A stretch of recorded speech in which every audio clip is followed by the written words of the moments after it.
right, here we've got a really good looking disc.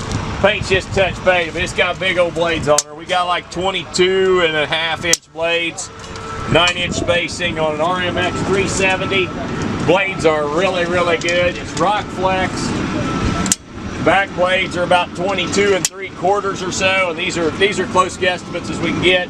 It does have a spring hair in the back with the bolts.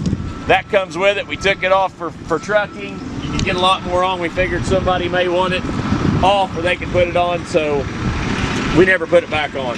And you all may not want to hair it, I don't know. But it's got the light kit on it. I don't know what else to say. These are high dollar, these are heavy duty discs. This thing, you can see the blades all around are really good.